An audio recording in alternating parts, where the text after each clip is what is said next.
Hey, welcome everyone. I have a very special guest today on a book that I wanted to, actually two books that I want to interview this doctor, Dr. James Antonio. So welcome, Thanks doc. for having me on, Dr. Berg. Appreciate it. Absolutely. I'm guessing that's an Italian name, right? Yes, it is indeed. Just a wild guess. So listen, I want to just dive right in. You wrote a very fascinating book, actually two. I want to cover the first one first, called The Salt Fix. And that's such a confusing topic to so many people, and there's a lot of false information. So I want to pick your brain, if you don't mind, and get some data on this. We've all been told that salt is bad for us, and it causes high blood pressure, et cetera, et cetera. Give us some basics on what you found with salt. Sure. Well, I think even back from an evolutionary perspective, in the book I talk about this, we've had this preconceived notion that our ancestors ate this very low salt diet. And these are based on calculations, simply looking at land muscle meat. So not aquatic vegetation or aquatic animals, and not nose to tail, where we would have consumed the salty blood and interstitial fluid, but simply looking at a piece of meat. And so those calculations had put our Paleolithic ancestors at consuming about 500 milligrams of sodium per day. But if you look at it from the perspective of consuming nose to tail, and the fact that we would actually follow animals to salt licks and we could consume salt directly, that's just a complete falsehood and a very low estimation of how much salt we would have consumed. So, yeah, you had a question I potentially? was just going to say, I think what we're told is a certain amount. Like, how much? What, from your viewpoint, what is the recommended amount of salt? I guess we can do it in teaspoons. It'd be easier, or a half a teaspoon or teaspoon.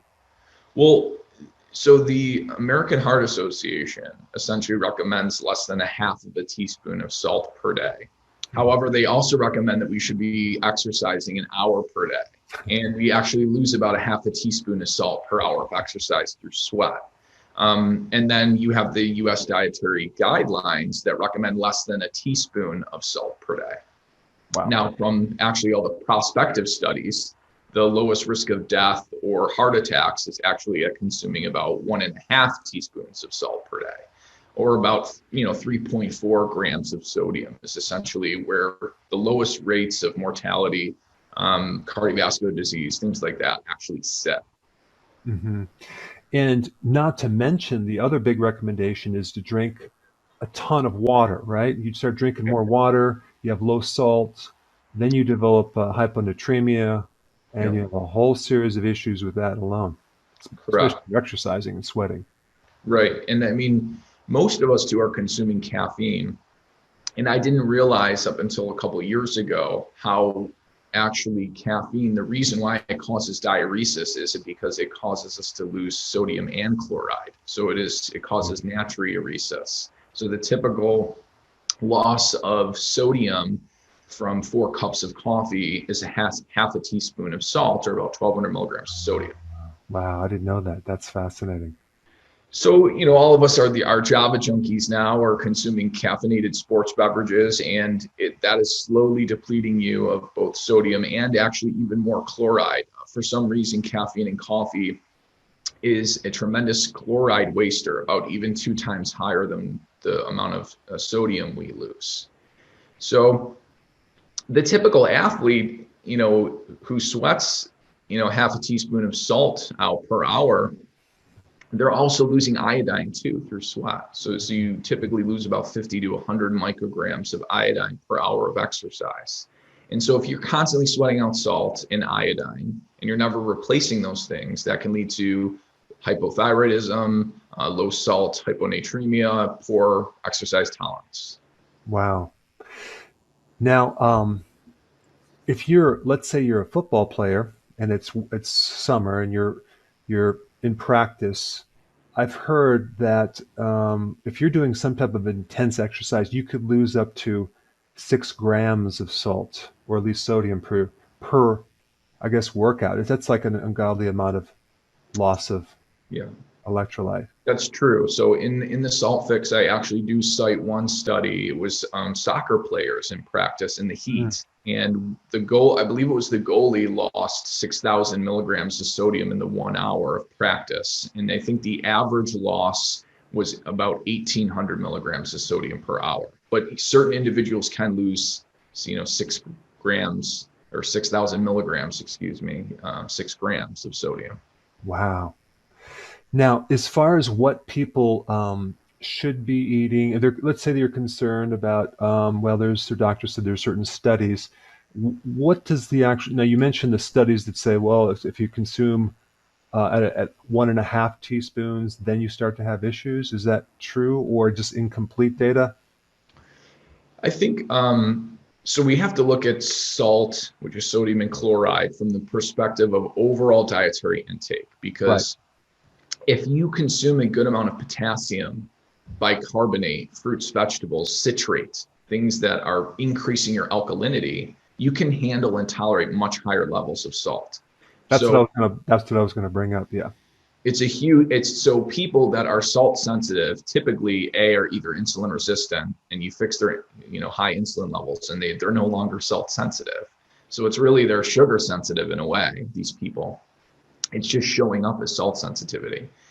Or you increase their potassium, magnesium, and bicarbonate forming substances, either potassium citrate or bicarbonate, and you're going to be able to virtually eliminate salt sensitivity in probably 99% of people. That's just a point that I want to bring up because I found that the great majority of the population have no idea that the quantity of potassium that they need, so they're usually going to be underdoing it, especially if they're, an average American consumes like 1.5 cups of greens. And so now we're going to get low potassium.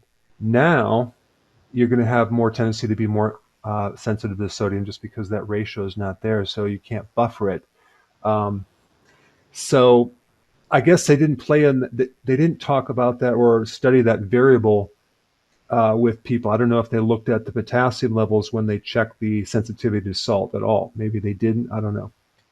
Right. And well, that's the thing. And it's very difficult to actually find studies testing this out. And I do mention a couple in the Sulfix where they actually took these high salt consuming Japanese people who had high blood pressure. They were consuming 15 grams of salt.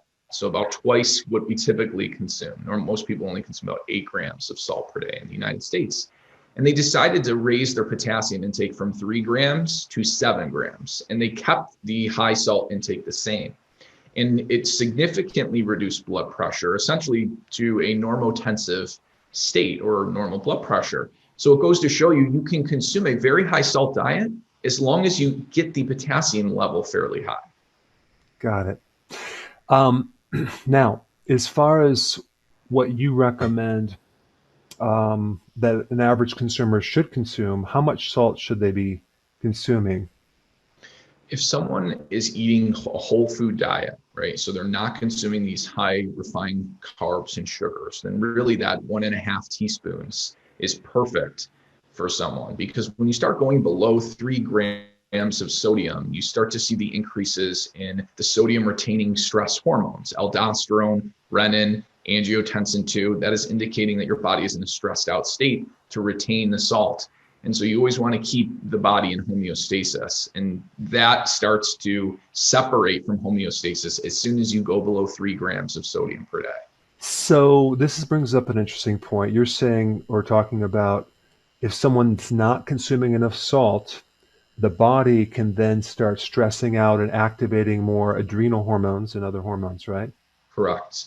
Right. And even in animal studies, this is really interesting. If you put them on a low salt diet, they have to continuously secrete the sodium retaining hormone called aldosterone.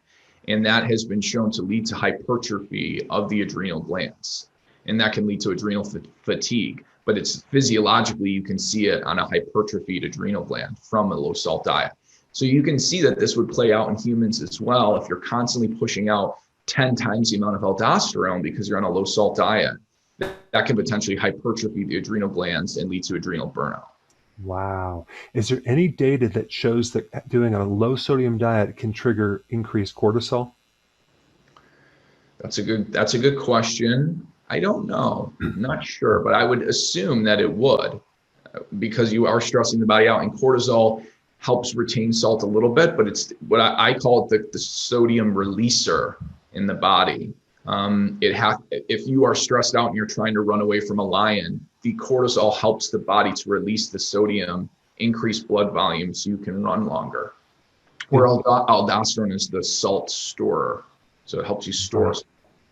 Now, when someone has a condition where they're completely shot, their adrenals are shot, and they have the condition called Addison's, where they don't have any more adrenal function, then they have to consume salt like 24/7, right? Because they have a hole in the bucket. There's no retention of that salt.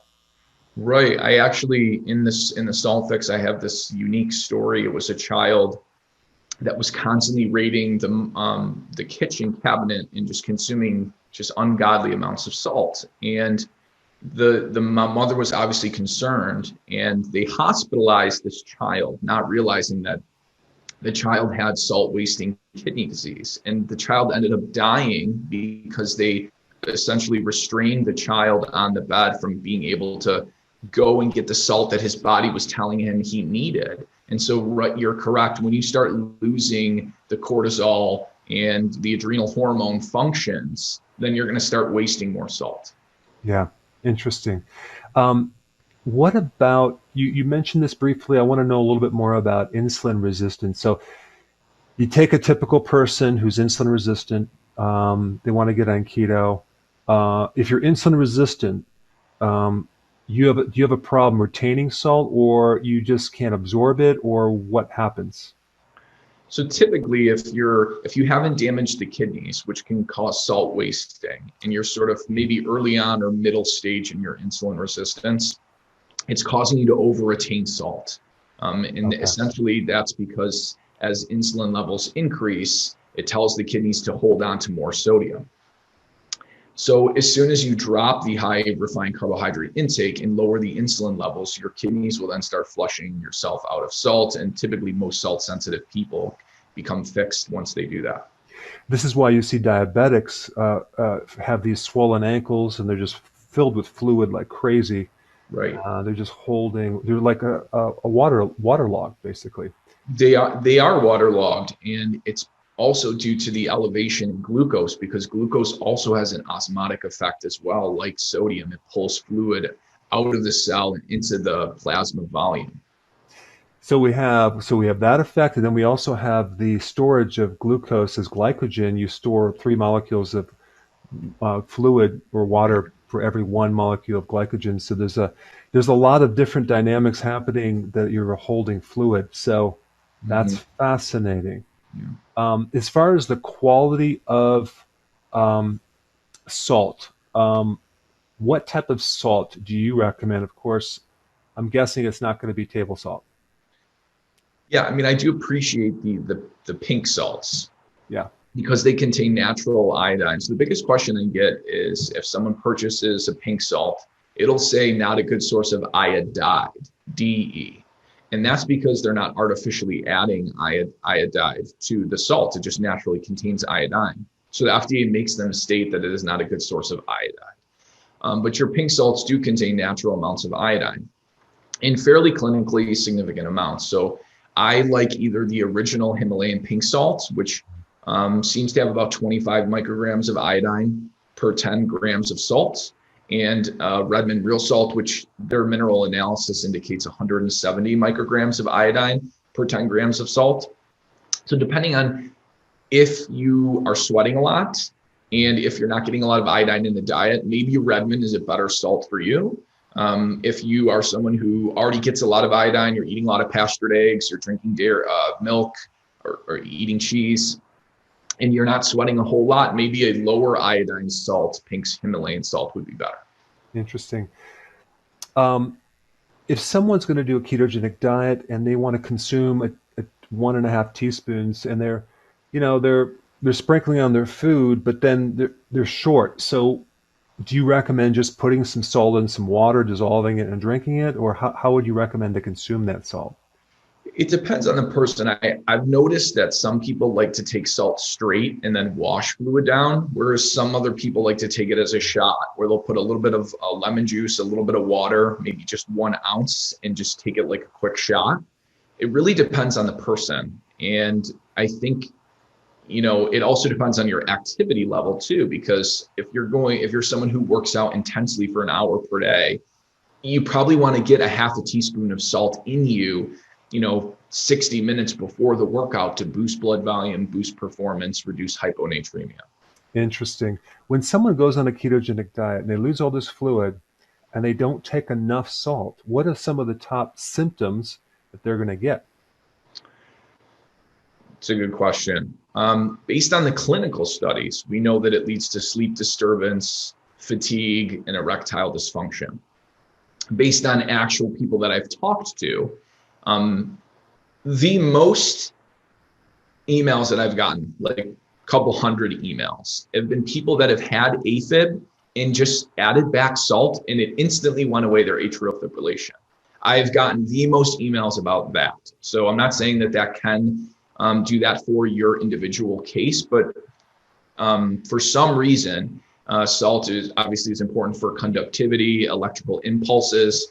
That seems to be a big driver, and it could be due to the fact that salt controls magnesium. When you don't get enough salt, you start to pull sodium, but also magnesium and calcium from the bone, and that can lead to negative magnesium and calcium balance if you're low in salt. And so simply adding the salt back can also fix magnesium deficiency if you're pulling it from the bone. And then muscle cramps, exercise intolerance are very common symptoms, but dizziness going from a seated to a standing position as well is very common. And then muscle cramps too. Mm-hmm. Yes, I've noticed just from also talking with like hundreds of people, muscle weakness. You feel weaker.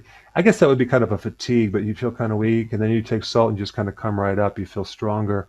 Obviously, you need, I mean, in all your cells, you have not only the sodium potassium pump, but you have sodium interaction between your nervous system and the muscles. I mean, it's a required electrolyte, obviously. Yes.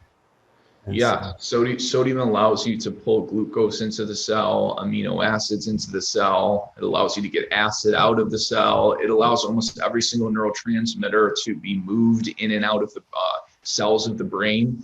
mm-hmm. It allows you to absorb vitamin C and put vitamin C into the brain, into the adrenal glands, into the bone.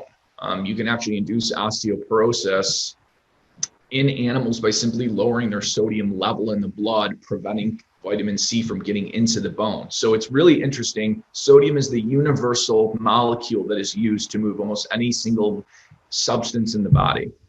Fascinating. Now let's switch to chlorides. So you get sodium chloride. As far as building up your stomach acids, for example, making hydrochloric acid, if you're low on chlorides, what type of problems could occur? Almost any nutrient deficiency would happen then, because you need that stomach acid in order to digest your food and then in order to absorb nutrients. So you can see things like small intestinal bacterial overgrowth or a lot of bloating if you don't have good stomach acid, which could be due to a low salt intake. And this has actually been tested out in studies. People have gone from a normal salt intake to a low salt intake, and it significantly reduces the acid in the stomach and raises the pH of the stomach. So it's important to keep a very acidic stomach, and you cannot make chloride. We can't synthesize it. You have to get it by eating salt. Fascinating. That's awesome. Mm-hmm. Well, that's awesome. So let's switch to your other book that actually was co-authored by Sim Land, which he came to my summit the last year. It's called The Immune Fix. So tell us a little bit about that book in very simple layman's terms. I know you're giving a lot of natural things, but give us a little bit more data on that book. So the immunity fix was born out by some of my publications in the academic literature. I was trying to figure out what potential nutraceutical strategies may help against RNA viruses, including coronavirus. And we actually published probably the first review paper in February. It was press released by Elsevier on this potential strategy. And then I said, I need to really turn this into a book because nobody reads academic literature. And it ended up turning into this 2,500 referenced sort of like Bible on immunity. But in essence, and we're really not being told this, by the common press, is that you are in control of your own immune health, and how healthy you are metabolically and how your nutrition status is can directly determine how well you can fight off viruses. And I'll give you a really great example of this. There's a virus, an RNA virus called Coxsackie-virus. And in some kids, it causes hand, foot, and mouth. And in most people, it doesn't cause anything. You don't even know you have it. But if you're deficient in just one mineral, selenium, it causes Keyshawn disease, which leads to cardiomyopathy and death. And you treat those people who have this RNA viral infection that are dying by simply giving them selenium, because selenium is important for your antioxidant status, right? Increasing glutathione, making thyroid hormones. So it goes to show you that your resilience, which depends on your metabolic health and your nutrient status, directly determines how well you are going to handle any type of virus. The elephant in the room is that there's a huge omission with this whole COVID situation going on. It's like there's no real focus on building up your own immune system, which is ultimately your greatest protection. Instead, it's all about avoiding this pathogen and trying to stay clean and be sterile. But it's a huge missing thing. And I know in your book that you go into major details. So this book is also really good for people that are want to know all the details. Your immune system also needs salt and chlorides, as they use that as part of their weapons to kill off certain things. And so you cover that in great depth. One quick question about viruses in general. In your book, you get a lot more into it, but what are like maybe the top nutrient that someone needs to focus on more if they're concerned about a weak immune system and viral protection? I would say the two nutrients, because they're very highly linked, is magnesium and vitamin D. And so you have 1 billion people globally that are vitamin D deficient, and half the global population is vitamin D insufficient.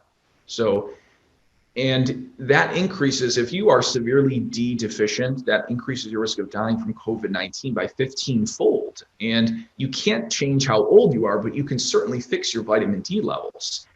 And then magnesium is required to activate vitamin D in the body via these hydroxylase enzymes. And about 50% of the US population is deficient in magnesium. So taking those two together are very important for maintaining a healthy immune system.